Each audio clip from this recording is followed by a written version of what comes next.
I'm in Wash Park, and I wanted you to see the blue sky and what it looks like right now, the morning of October 16th. See, it's sunny, there's no snow falling, but you can see the snow on the ground, and you'll see there's a guy jogging, somebody walking.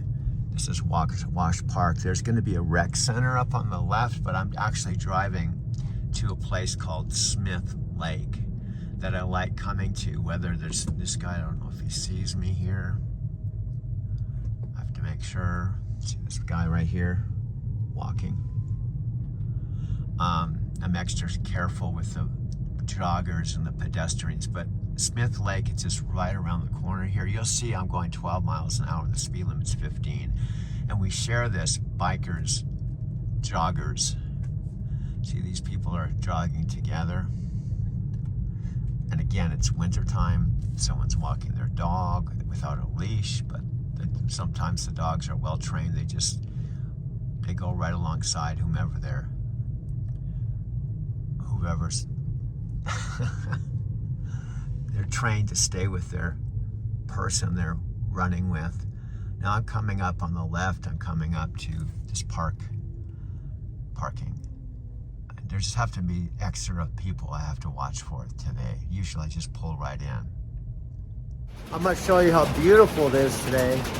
The noise on my roof isn't rain, it's snow melting off the rooftops. Like today, Saturday, about 4 in the afternoon, you can see all the snow is melting rapidly. Not yesterday, Friday the 15th, but Thursday the 14th, the same exact place I'm going to show you when I walk down to St. Mark's Coffee House, which is about an 11-minute walk.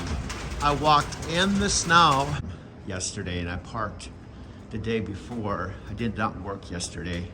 Now I was back in. I parked my car right here on the 7th floor. We're looking from the 7th floor of my parking garage. Down here to REI in a snowy, cold morning. Now I'm kind of wondering if I should have just stayed home. I'm going to show you what it looks like outside of Starbucks REI on the 15th of March 2024. Here this morning, I walked down here. It's normally an 11-minute walk to Starbucks here on the Platte River. I have a T-Mobile tower I got instead of expensive Xfinity internet and TV. Now this is only $40 a month, and by plugging in this Ether cord to the back of my TV, here's what I can do. First of all, I can push this button on my remote control and I'll go to free Google TV. This is free Google TV. Now, just to give you a perspective, when I was in Arizona City, it's pretty popular to have DirecTV. That cost, gosh, at least over $100-something. And if you have the internet, with Xfinity here, it was almost $200 a month to have television and internet. I have just this $40 tower, and Google Free TV is free. Now check this out. I just have to move this over to live. Now I'm gone free Google TV.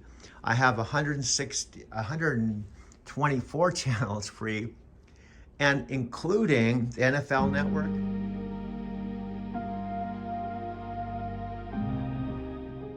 It's real simple. I have just one bathroom with a small bathroom, the sink, toilet, and shower, but the shower is hot and it works.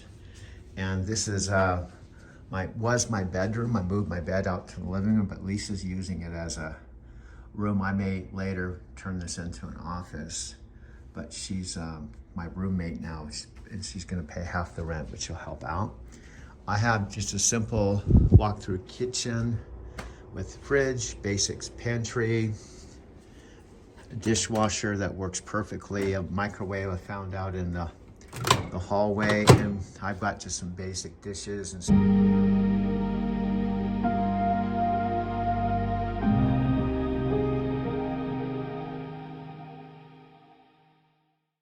not much cabinet space or counter space, and a stove. And this is the main room.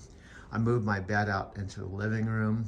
I have a couch the maintenance man gave me, And this is a table I actually found out in the alley. The glass is pretty heavy, but it's a real nice table that could be used as a dining room table. This is where I work and make my videos. But check this out. I also have local TV for San Diego by just simply going like this. The top channel there is San Diego News. It's an NBC affiliate. Sometimes they'll have nationally televised stuff.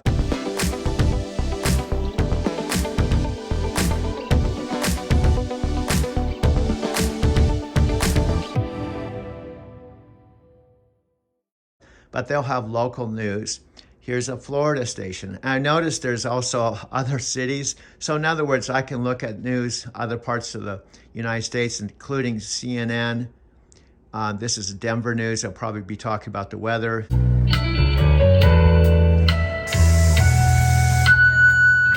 ray of sun came shining through for me.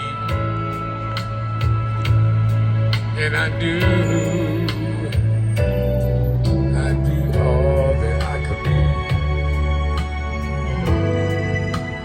Oh, what a revelation to see. Hey girl, someone was saying I love you to me.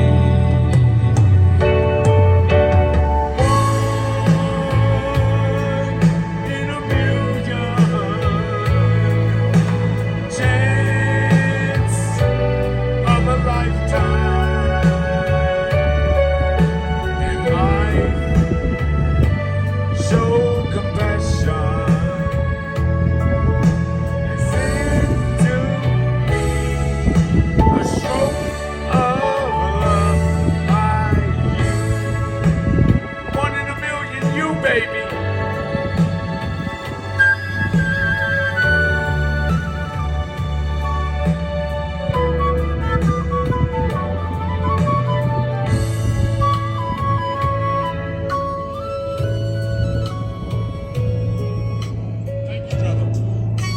I love you, brother.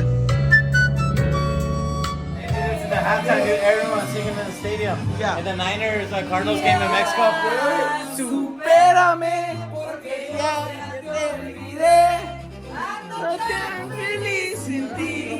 Deberías hacerlo tú también. Esta historia se borró y no pienses escribirla otra vez. Ya, supérame y deja hablar mal de mí. Tienes que saber perder. Ay, mira, no, Igualito que sabes mentir, ya cambié de corazón y tú no vuelves a entrar aquí. Ya, supérame, que no te arda estar sin mí. Yeah! Dateline. So all this stuff is completely free. So let's just, for the illustration purposes, let's just go down to San Diego TV. I don't know what's on. It's an NBC affiliate, just like a local person would talk about the news. Expands to that area. The company's driverless cars will offer free rides to people who have signed up on its app. Waymo has been operating driverless taxis now 24/7 in San Francisco. This has been going on for about 7 months. The company is owned by Google. It's different than Cruise, the robo-taxi company owned by General Motors. Cruise, as you might recall, had its permit suspended by the DMV after numerous problems in the Bay Area. So far, Waymo's robo-taxis have not been involved in any major accidents, but some people in LA do have reservations. Snow, when I walked down here this morning at 6:30, it did not look like this. It was just starting to fall. We're supposed to get 18 inches of snow. It's Thursday, March 15. Believe it or not, yesterday was clear and sunny. And my $100 quota today in about 3.5 hours. This is Wash Park. It's winter, obviously. I come here a lot in the summer, but it's actually cool to come here in the winter too. Obviously, there's a lot of snow on the ground. You can't see the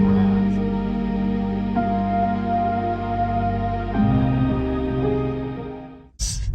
And there's going to be a lake up to the right that's, I noticed it was frozen over. Walking to Whole Foods, which I do every day through the train station.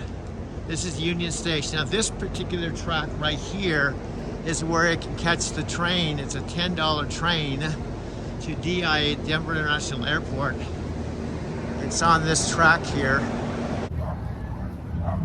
Okay, back to my dad and my mom. When I think of my dad, I can't help but think of my mom too. Just for those of you that don't know, my mother and father have been married since high school. I was their first son. I was born 70 years ago.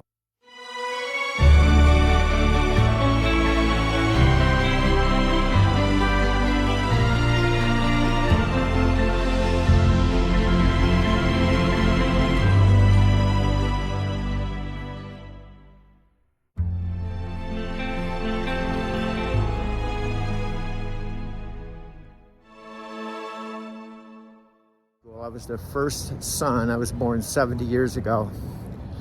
Plus, my dad was 20. My mom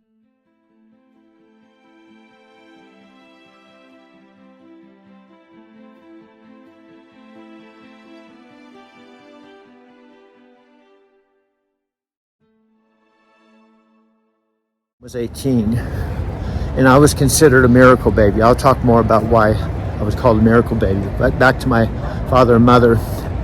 They've been together their whole entire life. They just celebrated their 71st wedding anniversary on February 28th. And then my dad celebrated his 90th birthday, April 24th, 2023. I was not with him. I was here in Colorado. And my dad called me about 5 weeks or so after his 90th birthday and said he was on hospice care. That's where they take care of you so you can die at home.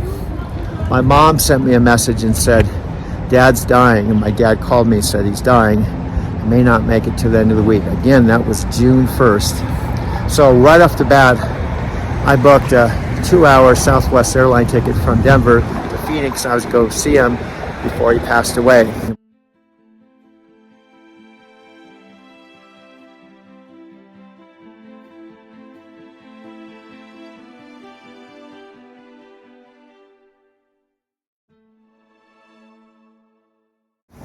Before I did that, I called my mom. She said, don't bother coming now, he's getting better. Why don't you just wait till Father's Day, which is June 18th, and just drive out. So I left a few boxes. I left everything behind when my mom and dad sold the house that I came home to for 10 years from my home time. Do not know I'm coming. I've tried to contact them. I haven't so I'm going to be driving up to their place, and it's going to be a complete surprise. See Arizona City right there. Now this is Arizona City. It has a couple liquor stores, a small market, but this is the main drag of Arizona City. There's a fire department, and this is it. Let's walk down the street. There's still this vacant lots. Now I'm assuming the way things are going that these lots will fill up, but see, it's still pretty quiet here. I got rid of all my furniture. In fact, listing I got from the computer that shows the house that I called home that my mom and dad paid $47,000 cash for years ago, about 10 years ago. But back to my dad.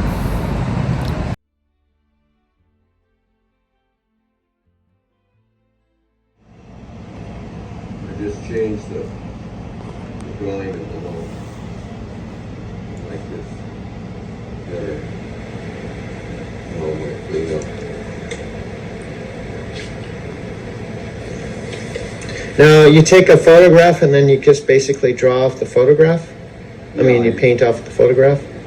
Yeah, I mean, you don't do everything identically, not all the time. I didn't like that composition, I didn't like the shapes of it.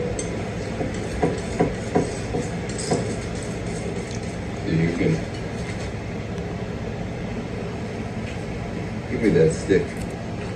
Where? Right behind you over there. See the stick behind you? Okay. You know, you look, show them what's on there. Okay, this is what you're copying. I'm using as a reference point. I drove through the Tetons just about a month ago or so. We went through there about 3 times before I become an artist and never saw them.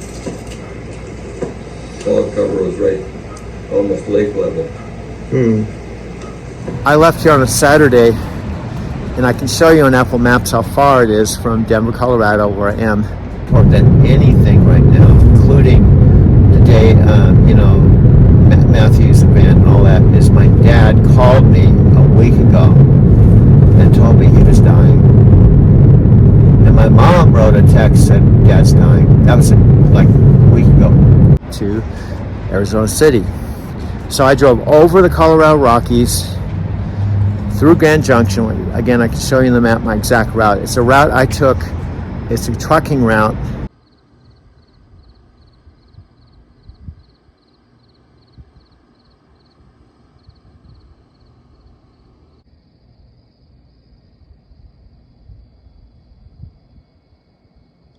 That I took when I picked up a load in Phoenix and came to Denver.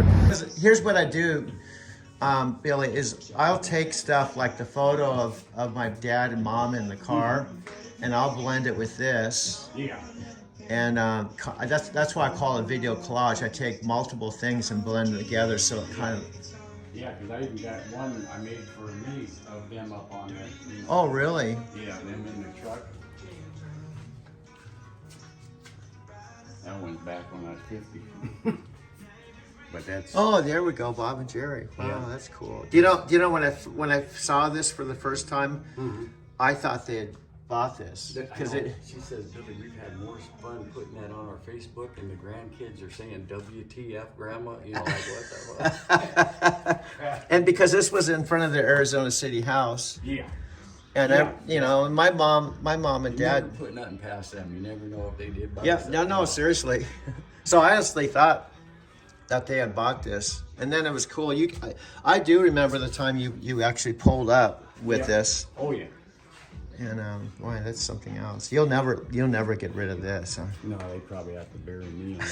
'Cause I built that back in '98 for $125. I bought it for, and probably don't even have 10,000 in it. So, Wow. You know, You bought this in its original condition for $125. It's also the same route that I took in my Prius when I left Arizona City, closing that chapter in spring of 2022 after camping out in the season of the winter. But it has some really fabulous sunsets, regardless of whether you're at Beacon, Stone Steps, Moonlight, Swami's. But this is an example of some of the sunsets. And just again, I was there December, January, February, March, and I enjoyed every moment of it. I wasn't working, I was walking on the beach, hanging out at Better Buzz. I went to another place called the First Street Avenue Bar. I really had an awesome time last winter, even though I was technically sleeping in my van and did not have a place to live, and I guess you could say I was homeless. My point is, I arrived to see my dad, thinking it'd be the last time I saw him. Hello, everyone. This is Doug. We're on our first full day, Sophia and I. We're just sitting, and she's right there. We're just in the car together. We decided to do one car. It was $20 per car, and this is Monument Valley, and this is our first full day together. And Sophia is so awesome. You know, as I've said, I'm not going to keep saying it over and over again. I was released. I was set free with night transportation. So Sophia is my main soul sister that really helped me. The very first night I called her and I told her about it, and she was real compassionate. She understood that I'd be, freaked out and disappointed and all kinds of emotions, but she's the one that said, why don't we reframe this? You had your human mind that you wanted to drive 5 more years and do all this, but Spirit had another plan for you. It's the back alley back door. This is Richard's daughter's room. This is the kitchen. I've been to Richard's place a gazillion times. Starting actually when I first tried to make it in Southern California years ago. I slept on his couch and I failed, ended up coming all the way back to Denver. But all the trips I took to Japan that I left out of San Diego, which is the second, third, fourth, and fifth trips, I flew out of San Diego on Japan Air.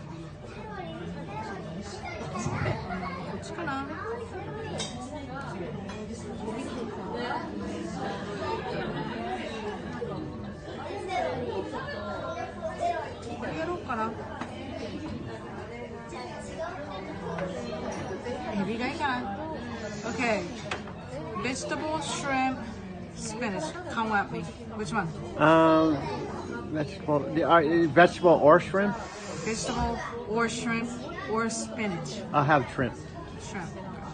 You, and now you don't have to drive 5 more years, and that's kind of what we're working on. This is the freedom.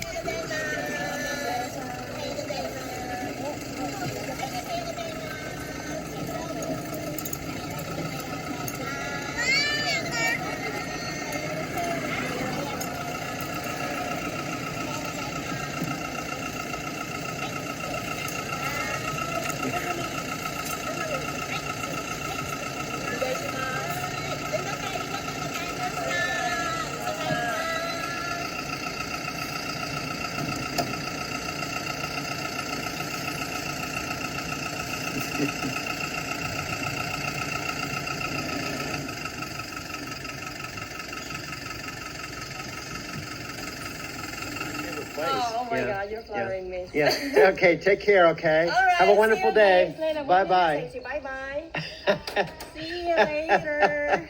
Bye-bye. Have a good day and feel at home, all right? Do you mind if I share this with my friends? I don't mind at all. Okay, cool.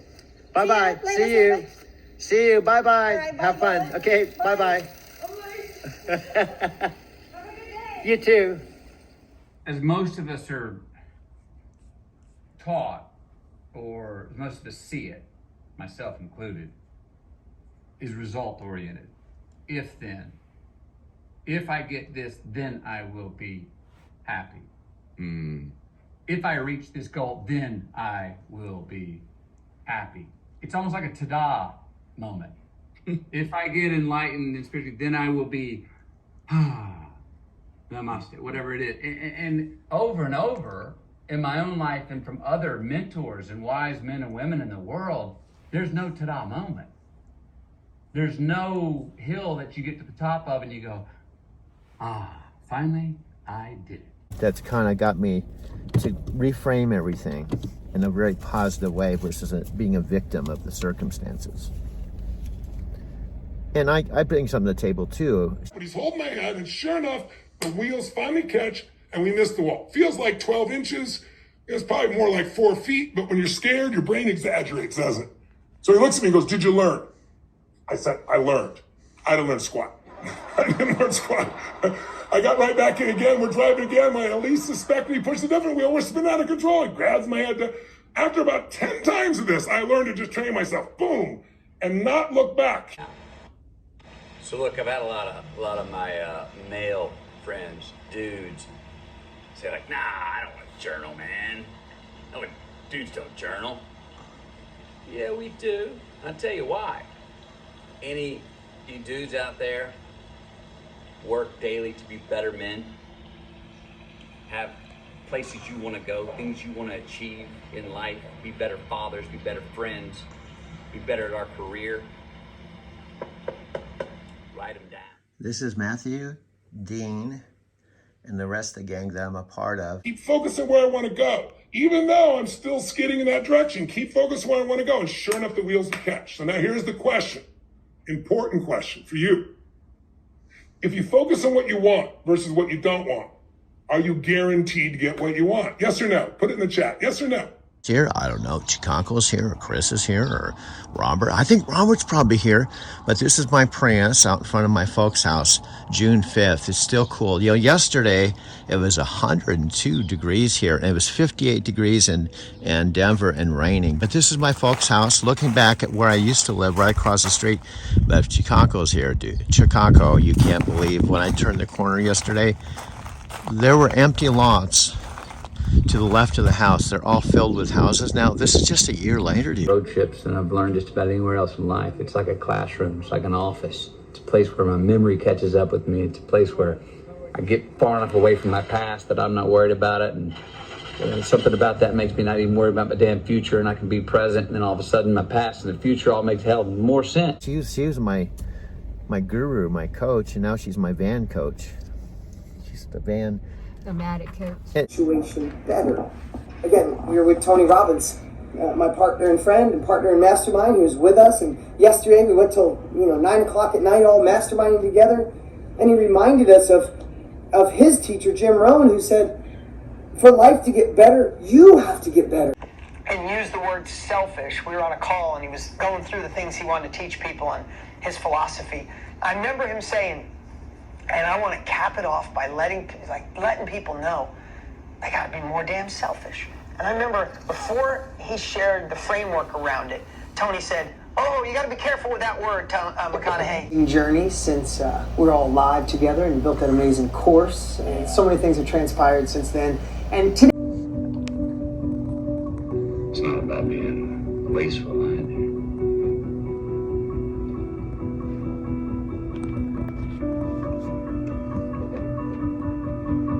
You just gotta find that balance.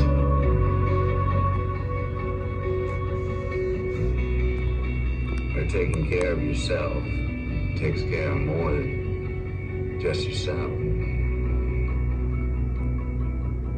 That's the sweet spot.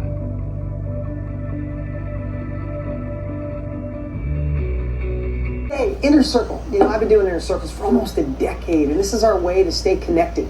And usually I'm talking about three things: mindset, momentum, marketing, or accountability. The things that keep us going, right? We can learn a language in a month, but if we don't speak that language on a monthly basis, we lose it. And that's why we're here. Today, we got a really powerful exercise, process, system, something to put in your life that's really been a game changer for me. And it was so cool to see how much it was a part of your life. 100%. You were talking about journaling. You gotta be careful with that word. People think as selfish as just always being negative. And I could tell McConaughey got a little sparkle in his eye, right? He did. He is the coolest, Janine. He got a little sparkle in his eye. And the way he explained selfish to us, even Tony, when we were done, like, everybody's got to be more selfish. And it's just framing it differently. It's giving it a different context, right? Desi, I see you shaking your head, right? Being selfish in a selfish, bad way is bad.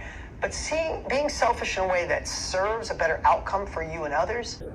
You can't wait for the outside world, the outside circumstances to change, because in most cases they won't. And here's the thing, life is such a roller coaster. I know these are difficult times, but difficult times have been here since the beginning of times. Who thrives in these adjusting difficult times? People that realize that they are in control, that our emotions are everything.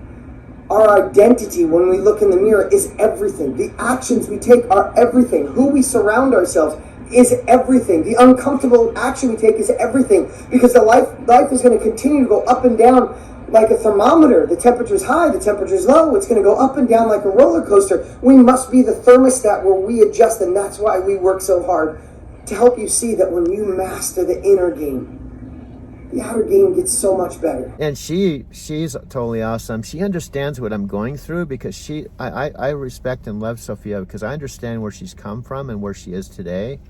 And she herself went through huge transformation. And you could say that maybe on a logical level, you'd say, oh my God. But I make time for you because you are putting in the work. You're seeing what's possible, and together we can do anything. So tomorrow, my friends, we go live 11 o'clock Pacific Standard Time.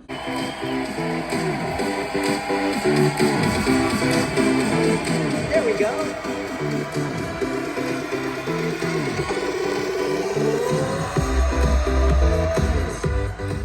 up, Tone? Great to be with you all. Great to be with you, brother. How are you? I'm doing fantastic. I like that we can do this from the different studios and be in real time. Without lightning bolts, anyway. Yeah, we It was did. pretty wild. It actually hit us and knocked everything out. It was Yeah, crazy. what you guys didn't realize, if we ran a little late today because we were juggling a little, what we didn't even share is Tony was 5 minutes from going live and a lightning bolt hit his studio in Florida and shut out the power completely. True story. He called me, he's like, brother, it's black here. There's nothing we can do. So we were scrambling behind the scenes. I hope we didn't look it, but I don't think we did. Tone, amazing. And to watch this crowd, Tone, just a couple things before we get to some great questions that came in. This crowd is 72% new that have never been a part of your family or my family, and to watch them play full out. So I'd love to give it up for this amazing group, watching them play full out. I love that. That's beautiful. Congratulations to everybody. It's wonderful.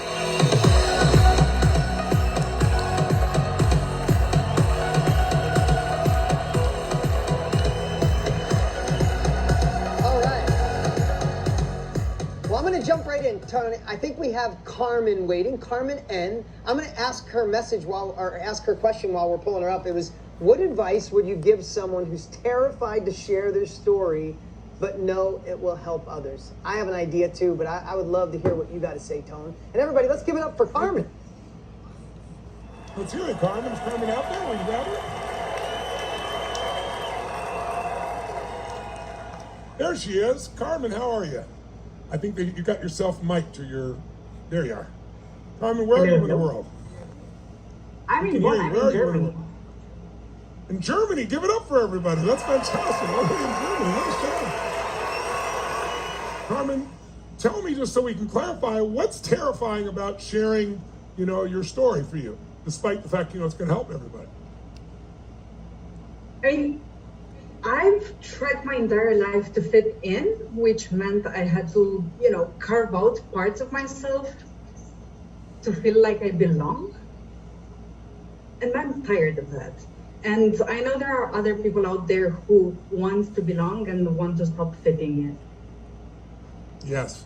And so what is your solution? What is the advice that you want to give others if you weren't worried about how people felt or responded to it, but you were terrified? If there was no terror, what would you be sharing? That's a great coaching question.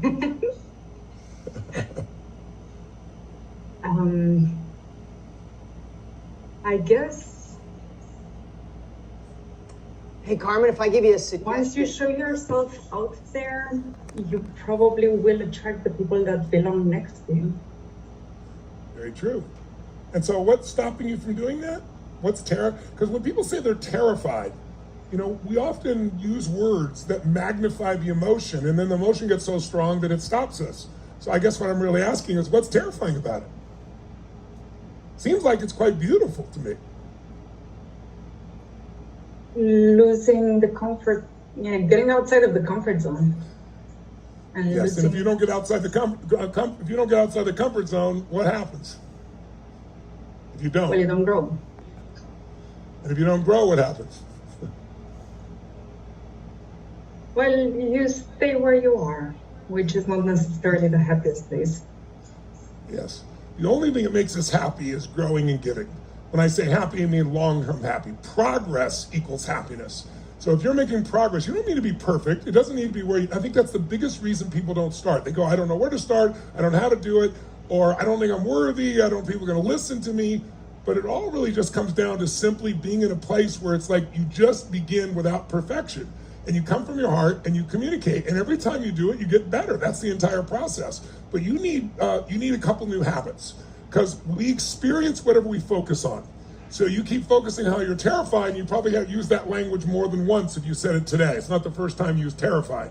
But the truth is, sometimes people say terrified. What it really is, yeah, I'm a little scared, but I'm also a little excited. Is there some excitement in you also about sharing this?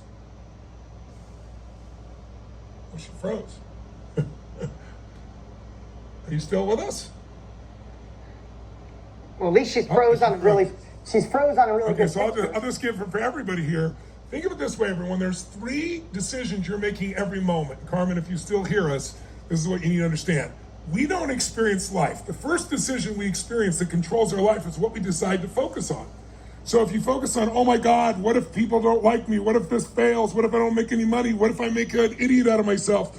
If you focus on it, you're going to feel that as if it was really happening. There's an old phrase that says, a coward dies 1,000 deaths, a courageous man or woman only once. And I used to be a worrier, not a warrior. I was worrying all the time about everything, and I was so worried I might as well have gone through it. It's like you're dying 1,000 deaths. Just effing do it. The biggest mistake people have is they don't focus on what they want. They focus on what they don't want. So if I'm driving a car, and I'm a race car driver as part-time for fun, one of the things I learned is if you start to get out of control, the first thing you want to do is look at the wall. Well, when you look at the wall, you unconsciously steer into the wall. So even though you're scared, the guy who's with you will push your face when you're first learning the opposite direction. Now I'm fighting because I want to see the death happen, right?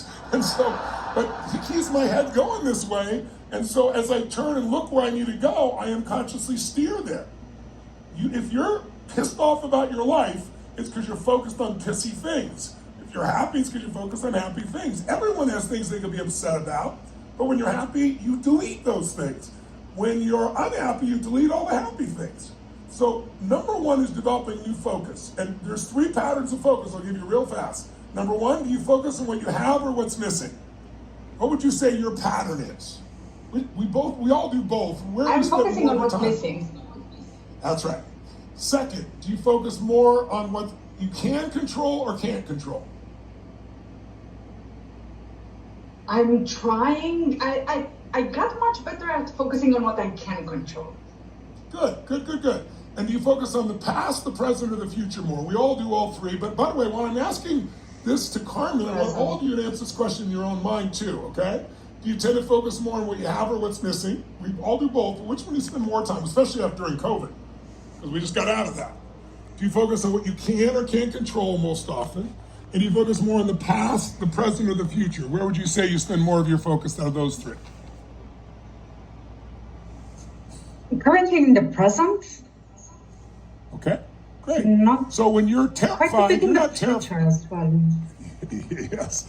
When you're terrified, it's not the present you're terrified about. It's what you're anticipating might happen in the future. So let me just give everyone an answer. Everyone does all 3 of these, but if you focus more on what's missing, you cannot sustain happiness. Not even your cat in the background can do that. If you focus on what's missing, you're always finding what's missing, so you're always feeling empty. So it's okay to find what's missing so you can get better, but that's something you do like once a week or once a month, not every day, multiple times a day. Otherwise, it doesn't matter how successful you are, you'll still feel unhappy. Second, you're doing a good job. The more you focus on what you can control, the better your life is. There's lots of things we can't control. But when we focus on what we can control, our self-esteem surges, our power surges, our action surge. And third, you want to focus on the present moment and the future. What's beautiful now and what do I want to create? Not the future you're afraid of. Think of this. The difference between fear and faith. What's the difference? They're both made up. No one knows what the future is. But fear is imagination undirected. It's like weeds, it grows automatically. Faith is you decide to focus on what you want, you know why you're doing it, and you commit to it. So your new habit needs to be, I'm gonna focus on what I want, what I can control, and what I already have, as opposed to what I can't control, what I don't have, and a future that I'm fearful about. And then the second habit is just focusing on a better meaning.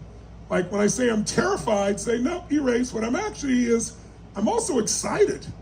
And you focus more on the excitement because there's excitement in you. I know because of the smile on your face, and I know because you're participating in this program. If you're completely terrified, you wouldn't be answering a question right now, amongst 600,000 people around the world, right? So you're not completely terrified. It's an old habit. It's an old language pattern. And then third, when you ask a better question with better focus and better meanings, you'll come up with better actions. But I just want to say one last thing to you and everybody else. The biggest mistake people make is they say, I'm not ready.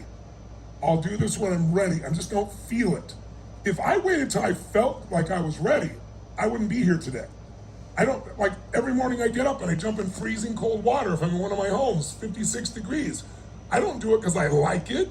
There's no morning I wake up and say, I can't wait to jump in that cold water. But I do it every day because it has a huge health benefit, but I also do it as a mental habit. That when I say jump, we jump. I don't negotiate. Well, wait till I'm warmer, in a minute, tomorrow. So I have the habit of when I tell myself to do something, I do it. It doesn't matter if I'm ready. The minute I say do it, it happens.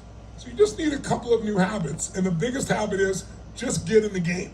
Get yourself started, because the greatest technologies in the world all iterate. Iterate means they come up with an initial product that isn't perfect, and they go test it, and they work with people, and then they make it better, and then they make it better. And then one day you have something everybody wants. That's the direction for you, in my opinion. Is that helpful? Yes, it's super helpful. And you just gave me a recipe for what you said a bit earlier, which inspired me a lot, which was gratefulness kills fear. Yes. And now you gave me the recipe on how to actually do that. Thank you. You got it. Carmen, You're welcome. Give her a hand for Carmen there. Dean's got some feedback for you too. Carmen, since you asked the question, and the team picked your question because it was the most common question. So as Tony said, we're answering the question for you, and you're helping so many. Raise your hand if you're getting benefit out of Carmen's question.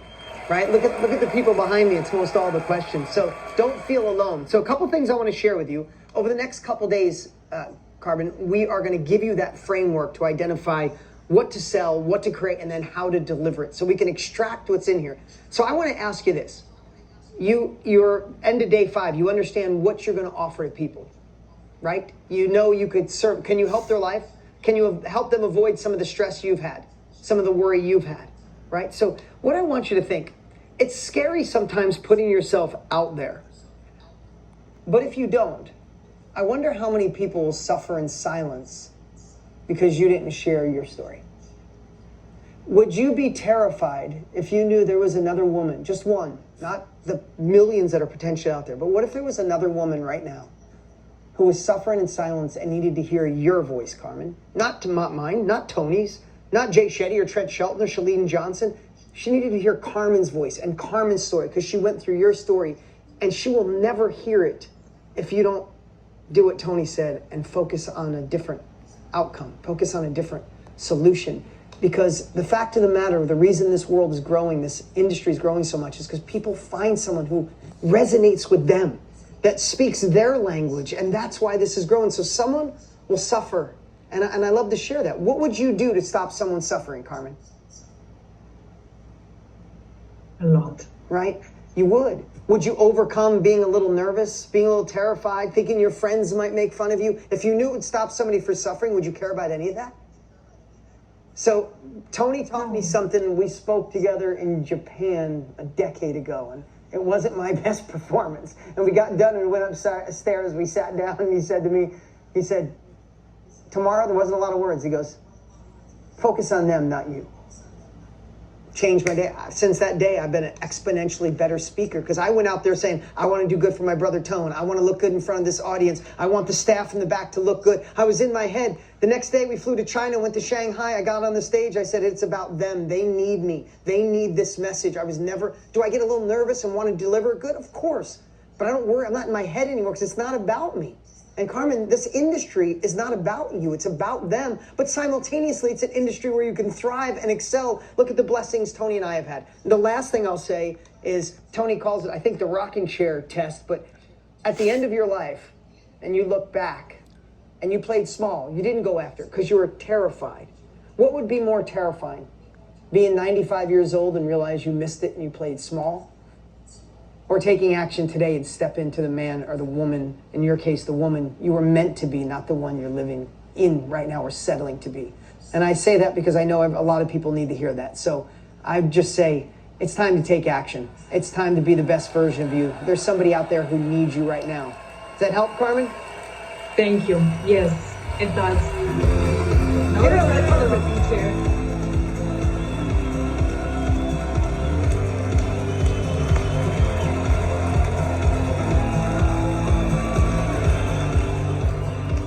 All right, our next... I'd like to just tell you all just a 2-second story related to that, because how many of you, when you're thinking about doing this, there's a part of you is like, oh, I don't know if I can pull it off. I don't know if it's good enough. I don't know if people are going to respond. How many have some of those concerns or fears? Raise your hand if you got some of those, make some noise.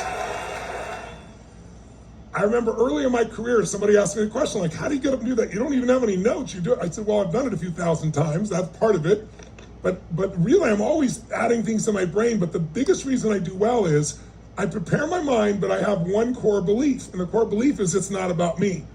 When people are afraid to get on stage, they're thinking about themselves. And when you think about yourself, you're in your head, and when you're head, you're dead. You're not connected to other people. I call it uptime. When you're in uptime, you're with your audience. So because you're with them and you're in this uptime state, you're not thinking about yourself, you're feeling them. And that's why my content will change, my story, my examples. I had a plan, and it changed completely as I watch and see people. I can tell you one other quick example for everybody. I remember I was on an airplane decades ago. I was probably 22, 23, 24 years old. And the biggest rock star in the world back then was Bruce Springsteen. Still a giant rock star, but he was at the peak of his career. Everybody's watching. He's doing concerts around the world. And they have this new jet flight from Los Angeles to New York that was on this giant private jet. And you got to buy a ticket and have this, giant, like more than first class seat. And they had a bar and it was all players. So I ponied up so I could go to New York on this trip. Sure enough, who's sitting at the bar? And I don't even drink, but I go up to the bar immediately. It's Bruce Springsteen. And I had this cool conversation with him. And it was a conversation that was so interesting because I said to him, I said, do you get nervous anymore after all these years? And he goes, Tony, no. He goes, you know what happens is when the warm-up, when the crowd's out there and the warm-up group's on there, I hear the music out there and it's starting to get to the crescendo. I'm getting it ready to go on stage. He said, I feel this energy in my body. It starts building up. This tension goes through my arms and my face and everything else. And he goes, and then I feel it at the peak and then I go, I know I'm ready. And when he said this to me, my jaw must have dropped open because I remembered a story of someone I'd worked with who was a rock star that had panic attacks and stopped going on the road, who I went to go. I said, I can help you. And they didn't want the help. And this woman said, when I asked her on the phone, I said, I'd love to come coach you, but tell me, you're saying you're having panic attacks. You get on stage. Why? Tell me how it happened. She goes, I'm backstage. True story. She says, I can hear the warm-up band and the energy's building. I feel this tension in my body and I feel the sweat in my hands. Oh, that's what he also said, sweat in my hands. And I feel this tension. And then all of a sudden I know I'm having a panic attack. They both experienced the same thing in their body. One called it a panic attack and then exited. The other said that means I'm ready and went and delivered their best. Your words shape your emotions. You have habitual words. That's not the first time she used the word terrified. She's not terrified. She's a little anxious. She's a little uncomfortable. She's also excited. Which one? I don't know if the studio's on. Want to take a little walk around the office? So I'll show you people are just coming in here. So this is one part of the office. Allie, Aubrey, Jesse, say hi. Raph, say hi. What's going on? We got people in there. We got customer support behind there. That's head of IT. Say hi, Corbin. Tell me these guys don't have it good. Huh? Ping pong, shuffleboard. And this is like the war room. Hey, we're live on Facebook. Say hi. Say hi. These guys are all working behind the scene. There's actually 137? 137. Tanner's like, yeah. He loves being on camera. I should just go put the camera on him. There's 137 people obsessing on everything that's happening this week with the challenge. This is where all your Zooms are. And this is kind of the control center of each person. You see, look at the speakers. Look at the speakers. This is the intro screen. That's all ready for tomorrow. There's so many pieces that go into this. And this is the studio. So how cool is this? Right now it's just the sunset. As you see, these are all LED screens. But all of you will be on there tomorrow if you're in VIP. And I arrived about 10 o'clock in the morning, Sunday. Now, my dad at that point was using a walker, but he still was able to walk and walk to the restroom and walk to the kitchen and eat. And he also was on oxygen because his heart was operating less than 20%. That's why the hospice nurses thought he might not make it till the end of the week because his heart was so weak. Well, I stayed with him all day, had a nice visit, talked to my mom and dad, walked around the neighborhood. I took videos. I can show you the videos I took. Had a nice visit and talked to my mom and dad about dying, asked them how they felt. They both wanted to be cremated. Kind of had some degree of closure because I thought this might be the last time I see my dad. I stayed on Sunday. We in fact watched a Nuggets game that was being played here because the Denver Nuggets professional basketball team was in the NBA Finals, which they went on to win. So I drove back home Tuesday, Monday afternoon, got back here Tuesday. So I was basically gone Saturday, Sunday, Monday, came back Tuesday night, thinking that would be the last time I saw my dad. Because again, he said he was dying and wasn't going to make it till the end of the week. Now here is the amazing thing about my dad. He had a triple bypass when he was 50. That's when he retired. He had a heart attack, a stroke. He's had so many things happen, including while I was driving for night, I was coming home because he had a scheduled surgery and I was going to take my mom. Now this is a while back. I have the video. Actually, I could share. It's only a couple minutes long. That he had a scheduled surgery that he had done before successfully to remove a blood clot in his leg. And my mom called me when I was driving literally from Southern California. She said, Dad's okay, everything went fine. And before I got to Phoenix, she called kind of crying, said something went wrong. They have to rush him back into emergency surgery. And he could have died then on the operating table, but he survived. He was on a ventilator. The next day, my mom and I drove to the hospital and I saw him in ICU. Now this is long before I went to see him June 5th. So my point is, he's gone through so much stuff, but he just wanted to make it to 90. So he's still around, but my mom, he said he's shutting down now. He can't speak, he hasn't eaten, can't open his eyes, he can't talk right now. He's basically in my mom and dad's living room and shutting down. But he squeezes my mom's hand and he blinks, and they know he can hear, I guess, and he communicates with them by squeezing his hand. But the nurse said he's shutting down. So that's heavy on my mind today. I pray for my dad and my mom. They were high school sweethearts, but my dad had been talking about for years. When I started driving a truck, he was 75, I was 55. So this has been a long journey, and my mom and dad were very much a part of my 13-year trucking journey, because I left here, Denver, at age 55, January 2009, and took a one-way train ticket to Southern California, and that's how I started my trucking career.